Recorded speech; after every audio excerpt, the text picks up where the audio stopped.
أعوذ بالله من الشيطان الرجيم. بسم الله الرحمن الرحيم. والذين يكنزون الذهب والفضة ولا ينفقونها في سبيل الله فبشرهم بعذاب أليم يوم يحمى عليها في نار جهنم فتقوى بها جباههم وجنوبهم وظهورهم هذا ما كنزتم لأنفسكم فذوقوا ما كنتم تكنزون.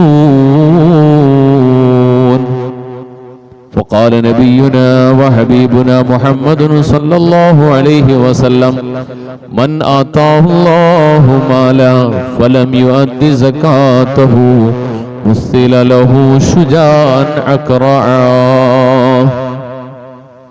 സ്നേഹാദരണീയരായ മുഅ്മിനീങ്ങളെ, സത്യവിശ്വാസികളെ, സർവശക്തനായ അല്ലാഹു സുബ്ഹാനഹു വ തആല നാം ഏവരെയും അനുഗ്രഹിക്കുമാറാകട്ടെ.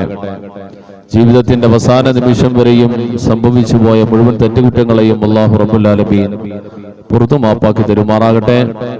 ശേഷിക്കുന്ന ജീവിതം പരിപൂർണമായും കാരുണ്യവാനായ റബ്ബിനനുസരിച്ച് വഴിപ്പെട്ട് ജീവിക്കാൻ നമുക്കും നമ്മുടെ വേണ്ടപ്പെട്ടവരായ മുഴുവൻ ആളുകൾക്കും അല്ലാഹു റബ്ബുൽ ആലമീൻ തൗഫീഖ് നൽകി അനുഗ്രഹിക്കുമാറാകട്ടെ.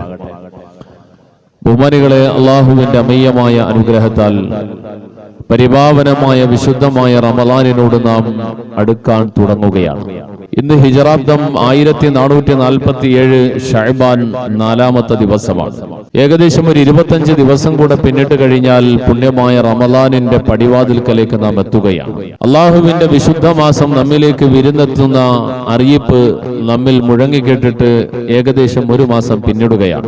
അല്ലാഹുമ്മ ബാരിക് ലനാ ഫീ റജബ വ ശഅബാൻ വ ബല്ലിഗ്നാ ശഹ്റ റമളാൻ. അല്ലാഹുവേ, പുണ്യമായ റജബിലും ശഅബാനിലും ഞങ്ങൾക്ക് നീ ബറക്കത്ത് ചെയ്യണം. അനുഗ്രഹീതമായ റമളാനിലേക്ക് ഞങ്ങളെ നീ കൊണ്ടെത്തിക്കണം. അതിലെ ഇബാദത്തുകളെ കൊണ്ട് ധന്യമാക്കാൻ അവസരം തരണം. ഈ പ്രാർത്ഥന വിശ്വാസികൾ ചെയ്യാൻ തുടങ്ങിയിട്ട് ദിവസങ്ങളായി. കാരുണ്യവാനായ റബ്ബ് നമുക്ക് എല്ലാവർക്കും അതിനുള്ള വിധി കൂട്ടട്ടെ, തൗഫീഖ് നൽകട്ടെ. മുൻ വർഷങ്ങളെക്കാളും ഒരു നഷ്ടബോധവും പറയാനില്ലാതെ ഒരുപാട് ഇബാദത്തുകൾ ചെയ്ത്, ഒരുപാട് നമസ്കരിച്ച്, പരിശുദ്ധ ഖുർആനിന്റെ ഖതമുകൾ ഒന്നിലധികം പൂർത്തീകരിച്ച് പരിപാവനമായ വിശുദ്ധമായ റമളാനിന്റെ മുഴുവൻ ഫളലുകളും കരഗതമാക്കുന്ന സജ്ജനങ്ങളിൽ നമ്മെ എല്ലാവരെയും അല്ലാഹു റബ്ബുൽ ആലമീൻ ഉൾപ്പെടുത്തി അനുഗ്രഹിക്കുമാറാകട്ടെ. റമളാനിന്റെ ഒരാഴ്ച മുമ്പ് എത്തുമ്പോഴാണ് സാധാരണ നമുക്കിടയിലൊക്കെ സജീവമായ ഒരു ചർച്ചയും ആരവവും ഒക്കെ ഉയരുക. എന്നാൽ സത്യവിശ്വാസികൾ അകതാരിൽ ആത്മീയതയുടെ മലർമൊട്ടുകൾ വിടർന്നു തുടങ്ങി. മഹാരഥന്മാരായ സ്വഹാബത്തുൽ കിറാം, ആദരവായ നബിയുനാ റസൂലുള്ളാഹി സ്വല്ലല്ലാഹു അലൈഹി വസല്ലമ തങ്ങളുടെ സവിധത്തിൽ നിന്നും ദീൻ പഠിച്ച സ്വഹാബത്ത് പുണ്യമായ റമളാൻ എത്തുന്നതിന് ദിവസങ്ങൾക്ക് മുമ്പ് തന്നെ അതിനു വേണ്ടിയിട്ടുള്ള ഒരുക്കങ്ങൾ തുടങ്ങുകയായി. റമളാൻ എത്തിയതിനു ശേഷമല്ല റമളാനിന്റെ ഒരുക്കം തുടങ്ങുന്നത്. നമുക്കറിയാം, ഏതൊരു കാര്യത്തിലേക്ക് നമ്മൾ ഇറങ്ങുമ്പോഴും അതിനു മുമ്പായി അതിന്റെ പ്രാഥമികമായ കുറെ കാര്യങ്ങൾ ചെയ്യണം. നമ്മുടെ പള്ളിയുടെ നിർമ്മാണം, അതിന്റെ നവീകരണം പകുതി വഴിയിലാണ്. ആ നവീകരണം ഇന്നലെ തുടങ്ങിയതല്ല. അതിന് കുറെ നാളുകൾക്ക് മുമ്പേ അതിന്റെ പ്ലാനുകൾ, പദ്ധതികൾ, പ്രാഥമിക കാര്യങ്ങളൊക്കെ കഴിഞ്ഞു. ഇപ്പോ അത് മധ്യഘട്ടത്തിലാണ്. 2 മാസമാണ് കണക്ക് കൂട്ടിയതെങ്കിൽ ചിലപ്പോൾ ഇനി 2 മാസം എടുത്തേക്കും. അപ്പൊ ഏതൊരു കാര്യവും അതതിന്റെ പ്രാഥമിക തലം മുതലേ തുടങ്ങുമ്പോൾ പൂർത്തീകരണത്തിൽ ഉദ്ദേശിക്കുന്ന ലക്ഷ്യത്തിലേക്ക് എത്തും. പരിശുദ്ധ റമളാൻ 1 മുതൽ സൂക്ഷിക്കേണ്ട കാര്യങ്ങൾ, ശ്രദ്ധിക്കേണ്ട വിഷയങ്ങൾ അവസാനം യാത്രയാക്കപ്പെടുന്നത് വരെയും സൂക്ഷിക്കപ്പെടേണ്ടതുണ്ട്. പൊതുജീവിതത്തിന്റെ വിവിധ വ്യവഹാരങ്ങളിൽ ഇടപെട്ട് തിരക്ക് പിടിച്ച് ജീവിക്കുന്ന നമുക്ക് നാളെയാണ് റമളാൻ എന്ന് ഇന്ന് വൈകുന്നേരമാണ് അറിയിപ്പ് കിട്ടുന്നതെങ്കിൽ, അല്ലെങ്കിൽ നാളെ റമളാൻ തുടങ്ങുന്നു എന്നുള്ള ഏകദേശം ഒരു ധാരണയിൽ ഇന്ന് നമ്മൾ ഒരുമിച്ച് കൂടുന്നു, നാളെ നോമ്പ് തുടങ്ങുകയാണ്. രാത്രി വൈകിയാണ് വീട്ടിൽ വന്നെത്തുക. അതുവരെയും ദുനിയാവിന്റെ തിരക്കുകളിലാണ്. രാത്രി പാതിരാവിൽ കുറെ വൈകിയാണ് ഉറങ്ങിയത്. നേരം പുലരുമ്പോ ഇന്നലെയിൽ നിന്നും വ്യത്യസ്തമായി വേഗം അതിരാവിലെ എഴുന്നേറ്റ് അത്താഴം കുടിച്ച് നോമ്പ് തുടങ്ങും. അങ്ങനെയുള്ള ഒരാളെ സംബന്ധിച്ചിടത്തോളം കഴിഞ്ഞ ദിവസത്തിന്റെ പ്രഭാതത്തിൽ നിന്നും ചെറിയ വ്യത്യാസം മാത്രമേ ഉണ്ടാവൂ. കർമ്മതലത്തിൽ ചെറിയ വ്യത്യാസം ഉണ്ടാകുമെങ്കിലും മനസ്സിന്റെ ഉള്ളിൽ വലിയ വ്യത്യാസമൊന്നും ഉണ്ടാവില്ല. അവൻ അറിയാതെ ഇന്നലത്തെ രാവിലത്തതുപോലെ തന്നെ ഇന്ന് രാവിലെയും അവന്റെ ദിനചര്യകൾ അങ്ങനെ തന്നെ തുടരാനാണ് സാധ്യത. കാരണം മാനസികമായ റമളാനിലേക്ക് അവൻ എത്തിയിട്ടില്ല എന്നതാണ്. മാനസികമായി കൂടി ഉദ്ദേശിക്കുന്ന ചെയ്യുന്ന കർമ്മത്തിലേക്ക് എത്തണമെങ്കിൽ ദിവസങ്ങൾക്ക് മുമ്പേ മാനസികമായി തയ്യാറെടുപ്പ് തുടങ്ങണം. ആ തയ്യാറെടുപ്പിന്റെ അറിയിപ്പാണ്, തയ്യാറെടുപ്പ് തുടങ്ങാൻ സമയമായിട്ടുണ്ട് എന്നുള്ള അറിയിപ്പാണ് അല്ലാഹുമ്മ ബാരിക് ലനാ ഫീ റജബ വ ശഅബാൻ. പരിപാവനമായി കാണപ്പെടുന്ന, പവിത്രമായി ആദരിക്കപ്പെടേണ്ട 4 മാസങ്ങളെ വിശുദ്ധ ഖുർആൻ പരിചയപ്പെടുത്തുന്നുണ്ട്. 4 മാസങ്ങൾ പവിത്രമാണ്. നിങ്ങൾ ആ മാസങ്ങളിൽ യുദ്ധം പാടില്ല, മറ്റ് ഇടപാടുകൾ, ആ രൂപത്തിലുള്ള കുഴപ്പങ്ങൾ, പ്രശ്നങ്ങളൊന്നും ഉണ്ടാക്കപ്പെടരുത് എന്ന് കൽപ്പിക്കപ്പെടുന്ന 4 മാസങ്ങളിൽ 3 മാസം അടുത്തടുത്ത് ചേർന്ന് വരുന്നതാണ് ദുൽഖഅദ, ദുൽഹിജ്ജ, മുഹറം. എന്നാൽ 4ാമത് പറയപ്പെട്ട മാസം, 4ാമത്തെ മാസം അത് റജബ് എന്ന മാസമാണ്. അത് റമദാനിന്റെ 1 മാസം മുമ്പുള്ള മാസമാണ്. ഈ 4 മാസത്തിൽ 3 മാസം ഹജ്ജ് എന്ന പുണ്യകർമ്മത്തോട് ചേർത്ത് അതിന്റെ മുമ്പും ശേഷവും അതിന്റെ കാര്യം പറയുന്നു, ന്യായം പറയുന്നു. ഹജ്ജ് എന്ന പുണ്യമായ കർമ്മത്തിന് വേണ്ടി വിദൂര ദിക്കുകളിൽ നിന്നും യാത്ര ചെയ്തു വരുന്ന ഹജ്ജാജിമാർ, ഹജ്ജുമ്മമാർക്ക് വഴിയോരങ്ങളിൽ ഒരു തടസ്സങ്ങളും ബുദ്ധിമുട്ടുകളും ജീവഭയവും സാമ്പത്തിക നഷ്ടഭയവും ഉണ്ടാകാൻ പാടില്ല. ധൈര്യസമേതം പുണ്യമായ ഹറമുകളിലേക്ക് എത്താൻ അവർക്ക് കഴിയണം. ഇതേപോലെ പരിപാവനമായ വിശുദ്ധമായ റമളാനിന്റെ വരവ് തുടങ്ങുമ്പോ ആ റമളാൻ എന്ന മാസത്തിൽ സൂക്ഷിക്കേണ്ട, പാലിക്കേണ്ട മര്യാദകൾ പാലിക്കുവാൻ ദുനിയാവിന്റെ തിരക്കുകളിലായി കഴിഞ്ഞൊരു വിശ്വാസിയോട് ഒരു 60 ദിവസം മുമ്പ് തയ്യാറെടുപ്പ് തുടങ്ങണം. അതേവരെയുള്ള ദുനിയാവിന്റെ ചിന്തകൾ, തിരക്കുകൾ കുറയ്ക്കണം. ആത്മീയതയിലേക്ക് ഇഴുകിച്ചേരാനുള്ള തയ്യാറെടുപ്പ് തുടങ്ങണം. ആത്മീയതയിലേക്ക് സഞ്ചരിക്കുവാനുള്ള ഒരുക്കം തുടങ്ങണം. അതാ ഇന്നേക്ക് 35 ദിവസങ്ങൾക്ക് മുമ്പേ നാം ദുആ ചെയ്തു തുടങ്ങി. അല്ലാഹുമ്മ ബാരിക് ലനാ ഫീ റജബ വ ശഅബാൻ. അല്ലാഹുവേ, റജബിലും ശഅബാനിലും നീ ബറക്കത്ത് ചെയ്യണമല്ലാ, അനുഗ്രഹം ചെയ്യണേ അല്ലാ. വരാനിരിക്കുന്ന 1 മാസത്തിന് ശേഷമുള്ള റമളാനിലേക്ക് ഞങ്ങളെ എത്തിക്കണേ അല്ലാ. ഇത് ദുആ ചെയ്യുന്നത് റമളാനിന്റെ 60 ദിവസം മുമ്പ് മുതലാ. ഇത് മാനസികമായ ഒരുക്കത്തിന്റെ, തയ്യാറെടുപ്പിന്റെ അറിയിപ്പാണ്. നാം ഒരുങ്ങാനുള്ള സമയമായി. ഭാരതന്മാരായ സ്വഹാബത്തിന്റെ ചരിത്രം പരതിയാൽ, താബിഉകളുടെ ചരിത്രം പരതിയാൽ, അഷ്റഫുൽ ഖൽഖ് നബിയുനാ മുഹമ്മദുർ റസൂലുള്ളാഹിന്റെ പ്രിയപ്പെട്ട അനുചര വൃന്ദത്തിന്റെ ചരിത്രം പരതിയാൽ, പരിശുദ്ധ റമളാൻ എത്തുന്നതിന്റെ 1 മാസം മുമ്പേ ശഅബാനിന്റെ മാസപ്പിറവി കാണുമ്പോഴേ റമളാനിലേക്ക് നാമൊക്കെ പ്രവേശിക്കുന്നതിന്റെ എത്രയോ അപ്പുറം ആത്മീയതയിലേക്ക് അവർ ലയിച്ചു ചേർന്നുകൊണ്ട് റമളാനുമായിട്ടുള്ള മാനസികമായ താദാത്മ്യം പ്രാപിക്കുമായിരുന്നു. റമളാനിന്റെ 1-ലല്ല, റമളാനിന് 1 മാസം മുമ്പ്, 1 മാസം മുമ്പ് റമളാനിലേക്ക് പ്രവേശിക്കുന്നത് പോലെ മാനസികമായിട്ടാകുമായിരുന്നു. അതിനും 1 മാസം മുമ്പ് ദുനിയാവിന്റെ തിരക്കുകളെല്ലാം ഒഴിവാക്കി തുടങ്ങുമായിരുന്നു. ഏതുപോലെ റമളാനിന്റെ 2ാമത്തെ 10 തീരാൻ സമയമാകുമ്പോഴാ റമളാനിൽ നമ്മൾ എത്തിയിട്ടുണ്ട് എന്നുള്ള മാനസികമായ തയ്യാറെടുപ്പിൽ നമ്മൾ എത്തുന്നതെങ്കിൽ റമളാൻ തുടങ്ങിയിട്ടല്ല, അതിന് മുമ്പുമല്ല, അതിനും 1 മാസം മുമ്പ് റജബ് തുടങ്ങുമ്പോഴേ റമളാൻ ആകുകയാണെന്നുള്ള മാനസികമായ ഒരുക്കം തുടങ്ങുന്നു. അങ്ങനെ മാനസികമായി തയ്യാറെടുപ്പ് തുടങ്ങി, പ്രിപ്പയറായി, റെഡിയായി. ഇങ്ങനെ റജബിന്റെ ദിവസങ്ങൾ ഓരോന്ന് കഴിഞ്ഞ് പൂർത്തിയായി തുടങ്ങുമ്പോ തന്നെ റമളാനിലേക്ക് എങ്ങനെയാണോ എത്തിച്ചേരേണ്ടത് അതേ രൂപത്തിൽ ശാരീരികമായി, മാനസികമായി തിരക്കുകളെല്ലാം ഒഴിവാക്കി വേണ്ട ഒരുക്കത്തോടെ അവർ ചെന്നു ചേരുന്നത് പരിശുദ്ധമായ ശഅബാനിന്റെ മാസപ്പിറവിയിലേക്കാ. നമ്മുടെ റമളാനിന്റെ മാസപ്പിറവി കാണുമ്പോൾ എങ്ങനെയാണോ അകതാരിൽ എന്തെന്നില്ലാത്ത സന്തോഷമുണരുന്നു, പുതിയ തയ്യാറെടുപ്പുകൾ തുടരുന്നു, പുതിയ കർമ്മങ്ങളുമായി വ്യാപൃതരാകുന്നു. ഈ തയ്യാറെടുപ്പ് സ്വഹാബത്തിന്റെ റജബിന്റെ അവസാനത്തിലായിരുന്നു. പരിപാവനമായ മെഹറാജിന്റെ രാവിൽ അല്ലാഹു റബ്ബുൽ ആലമീൻ അനുഗ്രഹിച്ചു നൽകിയ നമസ്കാരം മുറപ്രകാരം നിർവഹിക്കുവാനുള്ള കൽപ്പന ഒന്നുകൂടെ അരക്കിട്ടുറപ്പിച്ചുകൊണ്ട്, ഒന്നുകൂടെ രൂഢമൂലമാക്കിക്കൊണ്ട്, നമസ്കാരം മുതൽ ശ്രദ്ധിച്ചുകൊണ്ട്, ഓരോ ഇബാദത്തുകളും വേണ്ടതുപോലെ ശ്രദ്ധിച്ചുകൊണ്ട്, അതിനുവേണ്ടി കുടുംബത്തിനെ ഉണർത്തി, മക്കളെ ഉണർത്തി, വേണ്ടപ്പെട്ടവരെ ഉപദേശിച്ചുകൊണ്ട്, എല്ലാവരെയും അതിലേക്ക് ഉണർത്തിക്കൊണ്ട് ശഅബാനിലേക്ക് അവർ പ്രവേശിക്കുകയാ. ആ ശഅബാനിന്റെ മാസപ്പിറവി കണ്ടു കഴിഞ്ഞാൽ സ്വഹാബത്തെ പ്രധാനമായും ശ്രദ്ധിച്ചിരുന്ന, റമളാൻ വേണ്ടതുപോലെ ഫലപ്പെടുത്തുന്നതിന് വേണ്ടി, റമളാനിനെ വേണ്ടതുപോലെ ഉപയോഗപ്പെടുത്തുന്നതിന് വേണ്ടി സ്വഹാബത്ത് ശ്രദ്ധിച്ചിരുന്ന കാര്യങ്ങളെ കുറിച്ച് മഹാനായ അനസ് ഇബ്നു മാലിക് തങ്ങൾ നിവേദനം ചെയ്യുന്ന ഒരു ഹദീസ് കാണാം. അനസ് ഇബ്നു മാലിക് റളിയല്ലാഹു തആല അൻഹു അന്നഹു ഖാൽ, മഹാനായ അനസ് ഇബ്നു മാലിക് തങ്ങൾ പറയാ, ഇദാ നളറൂ കാന അസ്ഹാബുൻ നബി സല്ലല്ലാഹു അലൈഹി വസല്ലം, അല്ലാഹുവിന്റെ റസൂലിന്റെ സ്വഹാബത്തിന് ഒരു രീതി ഉണ്ടായിരുന്നു. ആ സ്വഹാബത്തിന്റെ രീതി എന്തെന്നറിയുമോ? ഇദാ നളറൂ ഇലാ ഹിലാലി ശഅബാൻ, പരിശുദ്ധമായ ശഅബാൻ മാസത്തിന്റെ മാസപ്പിറവി ദൃശ്യമായാൽ, ഇന്ന് ശഅബാൻ 4-ാമത്തെ ദിവസത്തിലാണ് നമ്മളുള്ളത്. 3 ദിവസം മുമ്പ് തിങ്കളാഴ്ച ദിവസത്തിന്റെ രാത്രിയാണ് കേരളത്തിൽ, ഇന്ത്യയിൽ മാസപ്പിറവി ദൃശ്യമായത്. ആ മാസപ്പിറവി ദൃശ്യമാകുന്ന ഘട്ടത്തെ കുറിച്ച് പറയുന്നു. സ്വഹാബത്തിന്റെ രീതി എന്തായിരുന്നു എന്നറിയുമോ? ശഅബാനിന്റെ മാസപ്പിറവി കണ്ടു കഴിഞ്ഞാൽ അവർ 4 കാര്യങ്ങളെ പ്രത്യേകം ശ്രദ്ധയിലേക്ക് കൊണ്ടുവരുമായിരുന്നു. ഓരോ കാര്യങ്ങളെ ഒന്നൊന്നായി അവർ പ്രത്യേകം പരിഗണന കൊടുത്തുകൊണ്ട് ചെയ്യാൻ തുടങ്ങും. അകബ്ബൂ അലൽ മസാഹിഫി യഖറഊനഹാ, പരിശുദ്ധ ഖുർആനിലേക്ക് കൂടുതലായി ബന്ധം സ്ഥാപിക്കും, കൂടുതലായി ബന്ധം ദൃഢമാക്കും.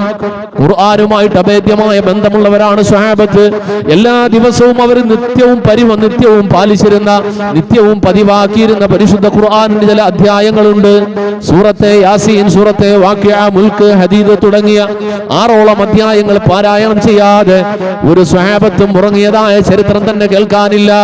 ഹബീബുനാ റസൂലുള്ളാഹ് യാത്രയിലാണെങ്കിലും നാട്ടിലാണെങ്കിലും എത്ര തിരക്കുണ്ടെങ്കിലും എത്ര ക്ഷീണമുണ്ടെങ്കിലും പരമാവധി പാരായണം ചെയ്തിരുന്ന പരിശുദ്ധ ഖുർആനിന്റെ സൂറത്തുകളെ കുറിച്ചാ പറയാം. അതെല്ലാം പ്രത്യേകം അവർ ഓർമ്മിച്ച കാര്യം തന്നെയാണ്. എന്നാലും അങ്ങനെയുള്ള സ്വഹാബത്ത് ശഅബാനിന്റെ മാസപ്പിറവി കണ്ടു കഴിഞ്ഞാൽ അവരാദ്യമായി ശ്രദ്ധിക്കാൻ തുടങ്ങുന്നു ഖുർആനിലേക്ക് അതുവരെയുള്ളതിനേക്കാൾ കുറച്ചുകൂടെ ബന്ധം ഉറപ്പിക്കുകയാ, കുറച്ചുകൂടെ ഖുർആനുമായിട്ട് അടുക്കാൻ തുടങ്ങുകയാ. രണ്ടാമത് പൊതുസമൂഹത്തിന്റെ നേതൃത്വത്തെ കുറിച്ചാ. വദഅൽ ഉലാതു അഹ്ലസ് സിജ്നി ഫമൻ കാന അലൈഹിൽ ഹദ്ദു അഖാമു വഇല്ലാ ഖല്ലൂ സബീലാ. പൊതു നേതൃത്വം, ഭരണാധികാരികൾ, നിരപരാധികളായ മനുഷ്യർ, തടവറയിൽ കഴിയുന്ന ആളുകൾ, ഏതെങ്കിലും അർത്ഥത്തിലുള്ള ഏതെങ്കിലും ഒരു വിഷയത്തിൽ പ്രതിയായി വന്നിട്ടുള്ളവരാണെങ്കിൽ, അവർക്ക് മേൽ ശിക്ഷ നടപ്പിലാക്കേണ്ടവരാണെങ്കിൽ അവരെ വിളിക്കും. മഖാമു വഇല്ലാ ഖല്ലൂ സബീലാ, അവരെ വിളിച്ചുകൊണ്ട് അവർക്ക് മേൽ നടപ്പിലാക്കേണ്ട ശിക്ഷ എന്താണോ അത് അതുപോലെ അങ്ങ് നടപ്പിലാക്കും. വിചാരണ തടവുകാരില്ല. ഇന്ത്യ രാജ്യം, നമ്മൾ ജീവിക്കുന്ന ഇന്ത്യ എന്ന ഈ മഹാരാജ്യം പതിനായിരക്കണക്കിന് നിരപരാധികൾ വിചാരണ തടവുകാരുള്ള രാജ്യമാണ്. ലോകത്തെ ഭൂരിപക്ഷം വരുന്ന രാജ്യങ്ങളിലും ഇത് തന്നെയാണ് അവസ്ഥ. മനുഷ്യാവകാശങ്ങളെ കുറിച്ച് പറയുന്ന രാജ്യങ്ങൾ പോലും, വീമ്പ് പറയുന്നവർ പോലും ആ രാജ്യത്തിന്റെ സാമൂഹിക തിന്മയ്ക്കെതിരെ, ആ രാജ്യത്തിന്റെ ഭരണകൂടത്തിന്റെ കുഴപ്പങ്ങൾക്കെതിരെ ശബ്ദിച്ചു കഴിഞ്ഞാൽ അതിന്റെ പേര് ജയിലിലടക്കപ്പെട്ടിരിക്കുന്ന എത്രയോ നിരപരാധികൾ, എത്രയോ സാമൂഹിക പ്രവർത്തകർ, മനുഷ്യാവകാശ പ്രവർത്തകർ ലോകത്തിന്റെ ഒരു ഭൂരിപക്ഷം വരുന്ന രാജ്യങ്ങളിലുമുണ്ട്. അത് നമ്മുടെ രാജ്യത്തുമുണ്ട്. ഒരുപക്ഷെ ഇക്കാലഘട്ടത്തിൽ ഏറ്റവും കൂടുതൽ നിരപരാധികൾ തടവറയിൽ കഴിയുന്ന ഒരു രാജ്യത്തിന്റെ കൂട്ടത്തിൽ ഇന്ത്യ രാജ്യം ഒന്നാമതായിട്ടുണ്ടാകാൻ സാധ്യതയുണ്ട്. ഇന്ത്യ, ഇസ്രായേൽ പോലെ മനുഷ്യത്വത്തിന് പുല്ലുവില കൽപ്പിക്കപ്പെടാത്ത രാജ്യങ്ങളിൽ നമ്മുടെ രാജ്യം മുൻപന്തിയിൽ തന്നെ ഉണ്ട് എന്ന് പറയേണ്ടി വരും. നിരപരാധികളായ സാധാരണക്കാരായ ആളുകൾ തടവറയിലേക്ക് പോകുമ്പോൾ അങ്ങനെയുള്ള കാരണങ്ങൾ ഉണ്ടാക്കി അതിന്റെ പേരിൽ നിരപരാധികളെ ജയിലറയിലേക്ക് തള്ളുവാൻ ആരെങ്കിലും പരിശ്രമിക്കുന്നെങ്കിൽ അവരുടെ റമദാൻ നിഷ്ഫലമാണ്. കഴിഞ്ഞ ദിവസം വൈകുന്നേരം ഒരു വാർത്ത കണ്ടു. നമ്മൾ വേദനയോടെ പറഞ്ഞു പോകുന്നു, ഓർത്തു പോവുകയാണ്. ഒരു ഭാര്യ തന്റെ ഭർത്താവുമായിട്ട് പിണക്കമുണ്ടായി, പ്രശ്നമുണ്ടായി. ഭർത്താവിനൊരു പണി കൊടുക്കാൻ അവൾ സ്വീകരിച്ച നടപടി, ഉത്തർപ്രദേശിന്റെ തലസ്ഥാനമായ ലക്നൌവിൽ അവൾ സ്വീകരിച്ച നടപടി, ഹിന്ദുത്വരെ വിളിച്ചുകൊണ്ട് അവൾ പറഞ്ഞു കൊടുത്തു, ഇന്നയാള് പശുവിനെ കൊന്നിട്ടുണ്ട്, ഗോമാതാവിനെ വധിച്ചിട്ടുണ്ട് എന്ന്. കേൾക്കണോ പൂരം? ഇനി അതിനപ്പുറം വലിയൊരു പാര, അതിനപ്പുറം കൊടുക്കാൻ പറ്റിയ പണി ഇന്നത്തെ ഇന്ത്യയിലില്ല. ഉടൻ വന്നു, ഹിന്ദുത്വർ വന്നു, വാളും പരിചയമെത്തി, പോലീസ് എത്തി, പട്ടാളമെത്തി, ഇല്ലാത്ത വകുപ്പുകൾ മുഴുവനും ചുമത്തി പാവപ്പെട്ടവനെ അറസ്റ്റ് ചെയ്തുകൊണ്ട് ജയിലിലടയ്ക്കാൻ തീരുമാനിക്കുക. പിന്നീട് ബാക്കി നടപടികളൊക്കെ പിന്നീടാണ്. കേട്ട പാതി കേൾക്കാത്തത് പാതി. ഉടൻ തന്നെ പോലീസ് എത്തി പിടിച്ച് അറസ്റ്റ് ചെയ്ത് കൊണ്ടുപോയി. കോടതിയിലെത്തുമ്പോൾ ആണ് അറിയാം, കൃത്യമായി നിയമ നടപടിയിലേക്ക് നീങ്ങുമ്പോഴാണ് അറിയുന്നത് ഭാര്യ പണി കൊടുത്തതാണ് എന്ന്. പുള്ളിക്കാരൻ പശുവിനെയും കണ്ടിട്ടില്ല, ഗോമാതാവിനെയും കണ്ടിട്ടില്ല, എന്നിട്ടും കിട്ടിയ പണി ഇതാണ്. അതിനുവേണ്ടി പണിയെടുത്ത ആളുകൾ എത്രയോ കുടുംബങ്ങളിൽ ഇതുണ്ട്. വേദനയോടെ നമ്മൾ ഓർത്തു പോവുകയാണ്. ഞാൻ ഈ അടുത്ത ദിവസം ഇന്ന് കേരളം ചർച്ച ചെയ്തുകൊണ്ടിരിക്കുന്ന ഷിംജിത എന്നൊരു മുസ്ലിം നാമധാരിയായ ഒരു സ്ത്രീ ഒരു നിരപരാധിയായ ചെറുപ്പക്കാരന്റെ ബസിന്റെ ഉള്ളിൽ തന്നെ മുട്ടി തട്ടി എന്ന് പറഞ്ഞുകൊണ്ട് അവനെതിരിൽ ഇല്ലാത്ത കിംവദന്തി പ്രചരിപ്പിച്ചുകൊണ്ട് ആ സാധു മനുഷ്യനെ കൊലക്ക് കൊടുത്തിട്ട് ഒളിവിൽ കഴിയാൻ ശ്രമിച്ചു. എന്നാൽ നിയമത്തിന്റെ മുമ്പിൽ അവൾ വന്നിരിക്കുകയാണ്. ഇനി എത്ര നാൾ ഏത് രൂപത്തിൽ അത് മുന്നോട്ട് പോകുമെന്ന് അല്ലാഹുവിനറിയാം. ഈ സന്ദർഭത്തിൽ നമ്മൾ പ്രത്യേകം ഓർമ്മിക്കേണ്ട ചർച്ച ചെയ്യേണ്ട പല വിഷയങ്ങളുമുണ്ട്. സ്ത്രീ പീഡനം ഇതേപോലെ തന്നെയാണ് പോക്സോയും. സ്ത്രീ പീഡനവും പോക്സോയും ഒക്കെ മാറ്റി എഴുതാൻ സമയം അതിക്രമിച്ചിരിക്കുകയാണ്. നിങ്ങൾ നന്നായി ഒന്ന് വിലയിരുത്തി നോക്കണം, പഠിച്ചു നോക്കണം.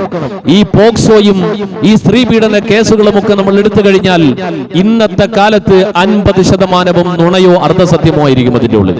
50% അതാണ്. സ്ത്രീകളെ സംബന്ധിച്ചിടത്തോളം തന്റെ എതിരാളിയായി വരുന്നത് ഒരു പുരുഷനാണെങ്കിൽ അവനെ കൊടുക്കാനുള്ള ഏറ്റവും നല്ല ആയുധമായി സ്ത്രീ പീഡനം മാറി. അതിന്റെ വകുപ്പുകൾ നിയമങ്ങൾ മാറി. ഒന്ന് പറഞ്ഞാൽ മതി, പിന്നെ അവിടെ ചോദ്യമില്ല, പറച്ചിലില്ല. സ്ത്രീയാണോ പറഞ്ഞത്, ആളും സമൂഹവും നിയമവും എല്ലാം അവർക്ക് അനുകൂലമാണ്. ഇത് മനസ്സിലാക്കിക്കൊണ്ട് സമർത്ഥമായി ഇതിനെ ദുരുപയോഗം ചെയ്യാം. ഒന്നല്ല 1000 അനുഭവങ്ങൾ നമ്മുടെ മുമ്പിലൂടെ പോയി. ഒരു 2 വർഷം മുമ്പാണ് ഈ കേരളത്തിന്റെ തെക്കൻ കേരളത്തിലെ ഒരു സ്ഥലത്ത് ഒരു ഉമ്മ തന്റെ സ്വന്തം മകളെ കൊണ്ട് 9ാം ക്ലാസ്സിൽ പഠിക്കുന്ന 14 വയസ്സുകാരിയായ മകളെ കൊണ്ട് പോക്സോക്കുള്ള കേസുണ്ടാക്കുന്നു സ്വന്തം പിതാവിനെതിരിൽ. കുടുംബ പ്രശ്നമാണ്. ഉമ്മയോടൊപ്പമാണ് മകള് താമസിക്കുക, ഉപ്പ വേറൊരു സ്ഥലത്താണ്. അന്വേഷിച്ചു വരുമ്പോൾ ജമാഅത്ത് നാടുമൊക്കെ അന്വേഷിച്ചു വരുമ്പോൾ പ്രതി ഏറ്റവും വലിയ ആ കുടുംബ ശിഥിലീകരണത്തിന്റെ കുഴപ്പക്കാരി സ്ത്രീയാണ്. എന്നിട്ടും ആ സ്ത്രീ തന്റെ ഭർത്താവിന് പണി കൊടുക്കാൻ, ഈ കുട്ടിയുടെ പിതാവിന് പണി കൊടുക്കാൻ സ്വന്തം മകളെ കൊണ്ട് പിതാവിനെതിരിൽ പോക്സോയ്ക്ക് വേണ്ടിയിട്ടുള്ള കാരണമുണ്ടാക്കുകയാണ്. ഈ മകളെ കൊണ്ട് അധ്യാപികയോട് പറഞ്ഞു പഠിപ്പിച്ച് നന്നായി പരിശീലിപ്പിച്ചിട്ട് സ്കൂളിൽ ചെന്ന് അധ്യാപികയോട് പറഞ്ഞു കൊടുക്കുക സ്വന്തം പിതാവിനെ പീഡിപ്പിച്ചിട്ടുണ്ട് എന്ന്. സ്വന്തം പിതാവ് പീഡിപ്പിച്ചിട്ടുണ്ട് എന്ന് മകള് പറയാണ്. പറയേണ്ട താമസം നാടിളകി, സമൂഹം ഇളകി, നിയമമുണർന്നു. കൊല്ലാക്കൊല ചെയ്യപ്പെടുന്ന നിരൂപത്തിൽ ആ മനുഷ്യനെ ജയിലിലേക്ക് കൊണ്ടുപോകപ്പെടുകയാണ്. നാളുകൾ പിന്നിട്ടു, മാസങ്ങൾ പിന്നിട്ട് കഴിയുമ്പോഴാണ് തന്റെ ഭാര്യ കൊടുത്ത പണിയാണെന്ന് മനസ്സിലാകുന്നതെങ്കിൽ ഇങ്ങനെ എത്രയോ ആയിരക്കണക്കിന് പോക്സോ കേസിന്റെ പ്രതികളായി ജയിലിൽ കിടക്കുന്ന മനുഷ്യർ, അവർക്ക് വേണ്ടി പേനയുന്തിയ ഉദ്യോഗസ്ഥരുണ്ടോ, അവർക്ക് വേണ്ടി പണിയെടുത്ത ഏതെല്ലാം ഭരണാധികാരികളുണ്ടോ, ഇതെല്ലാം ഓർത്തു വെച്ചുകൊള്ളണേ. അവന്റെ റമളാൻ നിഷ്ഫലമാ. പോക്സോയെ കുറിച്ച് പറയുമ്പോ പരിശുദ്ധമായ ദീനിന്റെ അറിവ് പകർന്നു കൊടുക്കുന്ന പള്ളികൾ, മദ്രസകൾ, ഈ മദ്രസകൾ പ്രത്യേകം ചർച്ച ചെയ്യപ്പെടുകയാണ്. നിങ്ങൾ ശ്രദ്ധിച്ചിട്ടുണ്ടോ എന്ന് എനിക്കറിയില്ല. സമൂഹത്തിൽ പീഡനത്തിന്റെ കേസ് വരുമ്പോ, മദ്രസ പീഡനത്തിന്റെ കേസ് വരുമ്പോ ആ വാർത്തയ്ക്ക് വലിയ കവറേജ് ഉണ്ട്. കുടുംബ കലഹത്തിന്റെ വാർത്തയ്ക്ക് വലിയ കവറേജ് ഉണ്ട്. മദ്രസയിലെ പീഡനത്തിനെ കുറിച്ച് പറയുമ്പോ 1% പോലും നമ്മൾ ന്യായീകരിക്കില്ല. 1% പോലും ന്യായീകരിക്കാൻ ഒരാളും തയ്യാറാവില്ല. എന്നാൽ ഒരേ ഒരു ചോദ്യം അവിടെ ബാക്കിയുണ്ട്. മദ്രസയിലെ പീഡനവും മറ്റ് ഇടങ്ങളിലെ പീഡനവും തമ്മിൽ എന്തെങ്കിലും വ്യത്യാസമുണ്ടോ? ഒരു തരത്തിലും വ്യത്യാസമില്ലെങ്കിൽ മദ്രസ അധ്യാപകരുടെ ഭാഗത്തുനിന്നോ അല്ലെങ്കിൽ മദ്രസയിൽ നിന്നുണ്ടാകുന്ന പീഡനത്തിന് ഇത്രയും വലിയ കവറേജ് കൊടുക്കപ്പെടുന്നതിന് പിന്നിൽ എന്താ ഉള്ളത്? ഈ കഴിഞ്ഞ 3 ആഴ്ചകൾക്ക് മുമ്പ് ഫേസ്ബുക്കിൽ ഒരു മദ്രസ അധ്യാപകന്റെ ഒരു ഉസ്താദിന്റെ ഫോട്ടോ എടുത്തിട്ട് അതിനുള്ളിൽ മദ്രസ കുട്ടിയെ പീഡിപ്പിച്ചെന്ന് പറഞ്ഞൊരു വാർത്ത ഇങ്ങനെ എഴുതിയിട്ട് ഫേസ്ബുക്കിലൂടെ ഷെയർ ചെയ്യുക. മദ്രസയിൽ പീഡനം, അധ്യാപകൻ അറസ്റ്റിൽ, ഉസ്താദ് അറസ്റ്റിൽ എന്ന് പറഞ്ഞുകൊണ്ട് ഒരു വാർത്ത എഴുതി വിട്ടേക്ക. അതിന്റെ കമന്റ് വായിക്കുമ്പോ ചോദിച്ചേക്കുന്ന ആളുകൾ 40% പേര് ചോദിച്ചേക്ക, എവിടാ ഇത്, ഏത് സ്ഥലത്തിലാ, എവിടെ ഇത് സംഭവിച്ചേക്ക? ഒരു അഡ്രസ്സും ഇല്ല, ഒരു വാലുമില്ല, ഒരു തലയുമില്ല. തന്നെ ആ പോസ്റ്റ് ഇട്ട ആളെ ബന്ധപ്പെട്ടു. അയാളെ മെസ്സേജ് അയച്ചിട്ടു, ഞാൻ ജമിയത്തുൽ ഉലമാ ഹിന്ദ് എന്നൊരു പ്രസ്ഥാനത്തിന്റെ സംസ്ഥാന സെക്രട്ടറിമാരിൽ ഒരാളാണ്. ഉത്തരവാദിത്തത്തോടെ ചോദിക്കുകയാണ്, ഇതിനെന്തെങ്കിലും അഡ്രസ് ഉണ്ടെങ്കിൽ കൃത്യമായിട്ട് നിങ്ങളത് പറയണം, ഇല്ലാത്ത പക്ഷം നടപടി സ്വീകരിക്കും. കാരണം ഇതിന്റെ പിന്നിൽ വേറൊരു കാര്യമുണ്ട്. അതെനിക്ക് ഷെയർ ചെയ്ത് തന്ന ആള് ഒരു മഹല്ല് കമ്മിറ്റിയുടെ ഉത്തരവാദിത്തപ്പെട്ട സ്ഥാനത്തിരിക്കുന്ന ഒരാളാണ്. അത് അവര് മാത്രമല്ല, ഇങ്ങനെയുള്ള വാർത്തകൾ കിട്ടുമ്പോൾ ഭയങ്കര സന്തോഷത്തോടുകൂടി എടുത്തു വെച്ചങ്ങ് ഷെയർ ചെയ്യാണ്. അപ്പൊ അദ്ദേഹത്തിനോട് തിരിച്ചു ഞാൻ ചോദിച്ചിട്ട് പറഞ്ഞു, അതിന്റെ കമന്റുകൾ വായിച്ചു നോക്കിയോ, അതിനടിയിൽ കൊടുത്തേക്കുന്ന കമന്റ് വായിച്ചു നോക്കിയോ, ഇതിന് വല്ല തലയും പാലുമുണ്ടോ, വല്ല അഡ്രസ് ഉണ്ടോ, ഇത് എവിടെയാണ് സംഭവിച്ചതുണ്ടോ? ഇല്ല. അവസാനം അയാളെ ബന്ധപ്പെട്ടു. അയാൾ പറയാ, എനിക്ക് ഷെയർ ചെയ്ത് കിട്ടിയതാണ്. അതിനപ്പുറം ബന്ധപ്പെട്ടു, എനിക്ക് ഷെയർ ചെയ്ത് കിട്ടിയതാ. ഈ ഫോട്ടോയിലുള്ള ആളെ പരിചയമുണ്ടോ? പരിചയവുമില്ല. പിന്നെ എവിടെന്നായി വാർത്ത വന്നേ? എവിടെന്നോ വന്നു. തലയും പാലും ഒന്നുമില്ല. മദ്രസയിൽ പീഡനം, ഉസ്താദ് പ്രതി. എന്നെ സംബന്ധിച്ചിടത്തോളം ഞാൻ സ്കൂളിലും അധ്യാപകനായി, ഗവൺമെന്റ് സ്കൂളിൽ കുറച്ചു കാലം ഡെയിലി വൈസായിട്ടാണെങ്കിലും വർക്ക് ചെയ്തൊരു അധ്യാപകനാണ് ഞാൻ. മദ്രസയിലും അധ്യാപകനായിരുന്ന ആളാണ് ഞാൻ. സ്കൂളിലും വർക്ക് ചെയ്തിട്ടുണ്ട്, മദ്രസയിലും ഞാൻ വർക്ക് ചെയ്തിട്ടുണ്ട്. 2 കലാലയങ്ങളിലെയും വിദ്യാഭ്യാസ മേഖല എങ്ങനെ കൈകാര്യം ചെയ്യപ്പെടുന്നു എന്നും അധ്യാപകർ കുട്ടികളുമായിട്ട് എങ്ങനെ ഇടപെടുന്നു എന്നൊക്കെ അത്യാവശ്യം ബോധമുണ്ട്. ഇതേപോലെ എന്റെ മുമ്പിലിരിക്കുന്ന സ്കൂൾ അധ്യാപകരുണ്ടാകും. ഇന്നത്തെ കാലഘട്ടത്തിൽ മദ്രസയിലും സ്കൂളിലും പഠിപ്പിക്കുന്ന അധ്യാപകർ ഒരുപാട് പേരുണ്ടാകും. പീഡനം നടക്കുന്നത് മദ്രസയിൽ മാത്രമല്ല, സ്കൂളിൽ മാത്രമല്ല, പോലീസിൽ മാത്രമല്ല, ഡോക്ടർമാരിൽ മാത്രമല്ല, സമൂഹത്തിൽ എല്ലാ സ്ഥലങ്ങളിലും പീഡനം നടക്കുന്നുണ്ട്. പീഡനം തെറ്റാണ്, അവിഹിതം തെറ്റാണ് എന്നറിയാത്തവരാരാ ഉള്ളത്? അതിനൊരു പ്രത്യേക കിതാബോധി പഠിക്കണോ? പ്രത്യേക മദ്രസ പുസ്തകം വെച്ച് പഠിക്കണോ? തെറ്റ് തന്നെയാണെന്ന് മനസ്സിലാകാത്ത ആരാ ഉള്ളത്? പക്ഷെ ചില തെറ്റുകൾ പ്രത്യേകം കവറേജോടുകൂടി അതിന് പിന്നെ ഒരു പ്രത്യേക മസാലയൊക്കെ അങ്ങോട്ട് ചേർത്തിട്ട് ഇങ്ങനെ പൊടിപ്പത്തം കൽപ്പിച്ചങ്ങ് പ്രചരിപ്പിക്കപ്പെടും. എന്താ കാര്യം എന്നറിയോ? ഇതേപോലെ തന്നെ പ്രചരിപ്പിക്കപ്പെടുന്ന മറ്റൊരു വാർത്തയുണ്ട്. മദ്രസകളുമായി ബന്ധപ്പെട്ട പീഡനത്തിനെ കുറിച്ച് പറയുമ്പോൾ ഈ അടുത്ത കാലത്തിലായി നമുക്കിടയിലൂടെ ചർച്ച ചെയ്യപ്പെട്ടു പോയ കുറേയധികം പോക്സോ കേസുകൾ, മദ്രസ അധ്യാപകരുടെ പീഡനങ്ങളുമായി ബന്ധപ്പെട്ട വാർത്തകൾ ഒന്നെടുത്ത് നന്നായി ഒന്ന് പരിശോധിച്ചു കഴിഞ്ഞാൽ ഒരു കാര്യം വ്യക്തമാണ്. അത് അന്വേഷിച്ച് അവസാനം എത്തുമ്പോൾ സാധുക്കളായ നിരപരാധികളായ ആളുകളായിരിക്കും ഉസ്താദുമാർ. അതായത് മദ്രസയിൽ കൃത്യമായി ക്ലാസ്സിൽ വരാതെ അല്ലെങ്കിൽ അച്ചടക്കം പാലിക്കാത്ത കുട്ടികളോട് ഒന്ന് ശകാരിക്കുകയോ ഒരു ചെറിയ അടി കൊടുക്കുകയോ എന്തെങ്കിലും ദേഷ്യപ്പെടുകയോ ചെയ്താൽ അടുത്ത ദിവസം ഉസ്താദിനെതിരെ പോക്സോ ഉണ്ടാവുകയാണ്. കാര്യങ്ങളെല്ലാം കഴിയുമ്പോഴാണ് ആ കുട്ടി വൈരാഗ്യം തീർത്തതാണെന്നറിയാം. സ്ത്രീകൾ തന്റെ ഭർത്താക്കന്മാരോടുള്ള വൈരാഗ്യം തീർക്കുവാൻ വേണ്ടിയിട്ട് പീഡന കേസ് പറയും പോലെ അധ്യാപകരോട് ഉസ്താദുമാരോടുള്ള ദേഷ്യം തീർക്കാൻ വേണ്ടിയിട്ട് പോക്സോയിലേക്ക് കൊണ്ടെത്തിക്കുമ്പോൾ ഈ അടുത്ത സമയത്താണ് മലപ്പുറം ജില്ലയിൽ നിരപരാധികളായ 2 ഉസ്താദുമാർ 14 ദിവസത്തോളം റിമാൻഡിൽ കഴിഞ്ഞത്. ഇതവിടെ മാത്രമല്ല, അതിനുശേഷം എല്ലാം കഴിഞ്ഞ് ഇവർ പുറത്തിറങ്ങി കഴിഞ്ഞു. പിന്നീടാണ് നിരപരാധിത്വം വ്യക്തമാവുക. അവർക്ക് നഷ്ടപ്പെട്ടു പോയ മാനവും അഭിമാനവും ആര് തിരിച്ചു കൊടുക്കും? ദൂരസ്ഥലത്തല്ല എത്രയോ പോക്സോ കേസുകൾ, പ്രത്യേകിച്ച് മദ്രസകളുമായി ബന്ധപ്പെട്ടത്. മദ്രസയിലെങ്ങാനും ഏതെങ്കിലും കുഴപ്പമുണ്ടായെന്നറിഞ്ഞാൽ അവിടെ പഠിക്കാൻ വരുന്ന വിദ്യാർത്ഥികൾ, പ്രത്യേകിച്ച് പെൺകുട്ടികളൊക്കെ സ്ഥാപനത്തിൽ, അവർ പഠിക്കാൻ വരുന്ന സ്ഥാപനത്തിൽ അവർ എന്തെങ്കിലും തരത്തിലെ ഫാമിലിയിലോ മറ്റുള്ള പ്രശ്നങ്ങൾ കാരണം അവർ ആത്മഹത്യ ചെയ്യുകയോ മറ്റെന്തെങ്കിലും അപകടം വരുത്തി വെക്കുകയോ ചെയ്തു കഴിഞ്ഞാൽ അതിന്റെ ഉത്തരവാദിത്വവും സമുദായത്തിന്റെ തലയിൽ. മദ്രസകൾ ഒരു ഭീകര കേന്ദ്രമാണ് എന്ന് ചിത്രീകരിച്ച് സമുദായത്തെയും സമൂഹത്തെയും പുതുതലമുറയും ഭയപ്പെടുത്തുക, ഇതിന്റെ ലക്ഷ്യം മറ്റൊന്നാണ്. ഇത് നാം കാണുന്നതല്ല, അത് തിരിച്ചറിഞ്ഞേ മതിയാവും. ഇതേപോലെ തന്നെ പ്രചരിപ്പിക്കപ്പെടുന്ന മറ്റൊരു വാർത്തയുണ്ട്. വിവാഹ കലഹങ്ങളാണ്, കുടുംബ പ്രശ്നങ്ങളാണ്. ഒരു വീട്ടിൽ, ഒരു കുടുംബത്തിൽ ഭാര്യയും ഭർത്താവും തമ്മിൽ പ്രശ്നമായാൽ ആ നാട്ടിലെ അയൽക്കൂട്ടത്തിനും തൊഴിൽക്കൂട്ടത്തിനും കൂടെ കൂടുന്ന ആളുകൾക്കും ചർച്ച ചെയ്യാൻ ഏറ്റവും ഹരം പകരുന്ന കാര്യം ഈ കുടുംബ പ്രശ്നങ്ങളാണ്. ഒരു പെണ്ണും ഭർത്താവും അടിച്ചു പിരിഞ്ഞാൽ അവർ പിന്നെ ഒരിക്കലും ചേരാത്ത കോലത്തിൽ അവരെ ഇനി എങ്ങനെ പിരിക്കാൻ പറ്റുമെന്നുള്ളതാ ചർച്ചകളിലേക്ക് ആകത്തുക. ഇനി പരിഭവം പറയാൻ വേണ്ടി ചെല്ലുന്നവരാ മഹാകഷ്ടം. നിങ്ങൾ പ്രത്യേകം ഇടയ്ക്ക് കയറി പറയാം. കുടുംബ പ്രശ്നങ്ങളുടെ ചർച്ച കൊണ്ട് വെക്കപ്പെടുമ്പോൾ അവിടെ മധ്യസ്ഥ ചർച്ചയിൽ വിശ്വസിച്ചേൽപ്പിക്കപ്പെടുന്നവൻ സന്തോഷകരമായി കുടുംബ ജീവിതമില്ലാത്ത ഒരു പെണ്ണോ ആണെങ്കിൽ ഉള്ളത് കൂടെ ഇല്ലാതായി കിട്ടും. അല്ലാഹ് കാക്കട്ടെ. അനുഭവമാണ്, ഓരോരുത്തരുടെ അനുഭവം. ഓരോ മഹല്ലത്തുകൾ നടക്കുന്ന പ്രശ്നം നമ്മൾ പഠിച്ചു നോക്കി, അതങ്ങനെയാ പോവുക. ഏതും ആകട്ടെ, ഞാൻ പറഞ്ഞു വന്നത് ഈ 2 വിഷയങ്ങൾ വരുമ്പോ ഇതിന് വല്ലാത്തൊരു കവറേജാണ്. എന്താണെന്നറിയോ കാര്യം? ഇത് രണ്ടിന്റെയും പിന്നിൽ ഒരേ ബുദ്ധിയാ പ്രവർത്തിക്കുക. ഇവിടെ പീഡനമല്ല പ്രശ്നം, ഈ കുടുംബത്തിലെ കലഹമല്ല പ്രശ്നം. പിന്നെ എന്താണെന്നറിയോ? ഇതിന്റെ പിന്നിൽ ക്രൂരമായ ഒരു രാഷ്ട്രീയ ലാഭമുണ്ട്, ക്രൂരമായ ഒരു ബിസിനസ് ലാഭമുണ്ട്. സാത്താനിസത്തിന്റെ പൈശാചികതയുടെ കുബുദ്ധി അവിടെ പ്രവർത്തിക്കുക. എന്താണെന്നറിയോ? ഈ വന്നിരിക്കുന്ന നിങ്ങൾ ഓരോരുത്തരും, നിങ്ങൾ വന്നിരിക്കുന്ന നിങ്ങളെ വീടുകൾ, കുടുംബങ്ങൾ, നാടുകളെ പ്രതിനിധീകരിച്ചുകൊണ്ട് നിങ്ങൾ ഈ ജുമാഅയ്ക്ക് ഇന്ന് ഇവിടെ ഇത്രയും നേരത്തെ വന്നിരിക്കുമ്പോ നിങ്ങളെ വീട്ടിലും നാട്ടിലും കുടുംബത്തിലും ഇത്ര ആളാണോ ഉള്ളത്? അല്ലല്ലോ. നമ്മുടെ അയൽപക്കത്ത്, നമ്മുടെ വീട്ടിൽ, കുടുംബത്തിൽ ഒരുപാട് പേരില്ലേ? അവർക്കിടയിൽ നിന്നും 12 മണിയാകുമ്പോ ഇന്ന് ജുമുഅയാണെന്നുള്ള ഓർമ്മയോടുകൂടി എഴുന്നേറ്റ് പള്ളിയിലേക്ക് വരാൻ നിങ്ങൾക്ക് കഴിഞ്ഞെങ്കിൽ അത് നിങ്ങളുടെ മനസ്സിന്റെ ഉള്ളിന്റെ ഉള്ളിൽ ഒരു ആത്മീയതയുടെ പ്രഷറാണ്. ഈ പ്രഷർ എവിടെ നിന്നാ ഉണ്ടായത്? കുഞ്ഞുപ്രായം മുതൽ പരിശുദ്ധമായ പള്ളിയുടെ കോലായിൽ പ്രവർത്തിച്ച മദ്രസകൾ, അള്ളാഹുവിന്റെ ദീനിന്റെ പള്ളികൾ, ഇതുപോലെ നടക്കുന്ന ദീനിന്റെ സദസ്സുകൾ, പരിശുദ്ധമായ ആത്മീയ സദസ്സുകൾ, അവിടെ നിന്നും പകർന്നു കിട്ടിയ പരിശുദ്ധമായ ദീനിന്റെ അറിവുകൾ, ആ കുഞ്ഞു കുഞ്ഞു അറിവുകളാണ് മനസ്സിന്റെ ഉള്ളിന്റെ ഉള്ളിൽ കിടന്നുകൊണ്ട് ബാങ്ക് വിളിച്ചാൽ പള്ളിയിൽ പോകണം, കള്ളു കുടിക്കാൻ പാടില്ല, മദ്യപിക്കാൻ പാടില്ല, വ്യഭിചരിക്കാൻ പാടില്ല, പലിശ തിന്നാൻ പാടില്ല എന്നുള്ള ബോധം നമ്മുടെ മനസ്സിലേക്ക് ഇട്ടുതരുന്നത് പരിശുദ്ധമായ ദീനിന്റെ അറിവുകളാ. ഈ അറിവുകൾ ഇന്ന് നമ്മുടെ സമൂഹത്തിൽ ജീവിക്കുന്ന മനുഷ്യരിൽ ഒരു ന്യൂനപക്ഷത്തിന്റെ ജീവിതത്തിൽ മാത്രമാ ശക്തമായിട്ടുള്ളത്. അതുകൊണ്ടാണ് നമ്മൾ മദ്യപാനത്തിന്റെ കണക്ക് പറയുമ്പോൾ മുസ്ലിങ്ങളോട് പ്രത്യേകം ഓർമ്മപ്പെടുത്തി പറയാ. അതുകൊണ്ട് പലിശ നമുക്ക് വിഷയമാവുക. നിങ്ങൾ പഠിച്ചിട്ടുണ്ടോ ഈ സമൂഹത്തിൽ എത്ര മതവിഭാഗങ്ങൾ പലിശയെക്കുറിച്ച് പ്രഭാഷണം നടത്തുന്നുണ്ട്? എത്ര മതവിഭാഗം മദ്യപാനത്തിനെ കുറിച്ച് തങ്ങളുടെ സമുദായത്തിന്റെ ക്ലാസ്സുകളിൽ പറയുന്നുണ്ട്? മുസ്ലിങ്ങളായ നമ്മൾ മാത്രമല്ലല്ലോ മതപ്രഭാഷണം നടത്തുക, മുസ്ലിങ്ങളുടെ പള്ളികളിൽ മാത്രമല്ലല്ലോ ക്ലാസ് മദ്രസകളുള്ളത്? അമ്പലങ്ങളിലുണ്ട്, ചർച്ചുകളിലുണ്ട്, ഇതര മതങ്ങളുടെ എല്ലാ ആരാധനാലയങ്ങളുണ്ട്. നിങ്ങൾ പോയിട്ടൊന്ന് വിലയിരുത്തി നോക്കിക്കോ.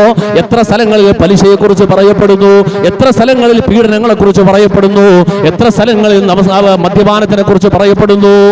സാമൂഹിക വിഷയങ്ങളൊക്കെ ചർച്ച ചെയ്യും.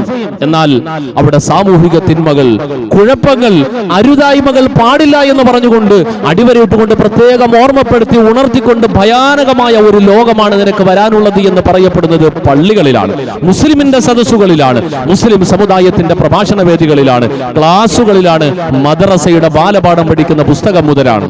ഈ അറിവുകൾ കുഞ്ഞു പ്രായം നിഷ്കളങ്കമായ ആ ഒന്നുമില്ലാത്ത വെള്ളക്കടലാസ് പോലെ, വെള്ളക്കണ്ണാടി പോലുള്ള ആ മനസ്സിന്റെ ഉള്ളിലേക്ക് ആദ്യമേ പതിക്കുക. ഇങ്ങനെ പതിച്ച് പതിച്ച് പതിച്ച് പതിച്ച് മനസ്സിലങ്ങ് ഉറയ്ക്കും.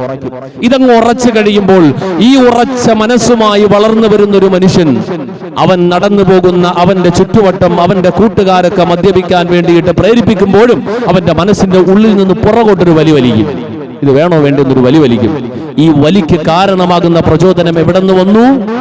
എന്നോ ഒരു കാലത്ത് കല്യാണവും മരിപ്പും കത്തവും സർവ്വ ചടങ്ങുകളും ഒന്നുമില്ലാതെ വീട്ടിൽ കുത്തിയിരിക്കേണ്ടി വരുമ്പോൾ മാത്രം മദ്രസയിൽ പോകുന്ന കുട്ടികൾ അവർക്ക് കിട്ടിയതാ.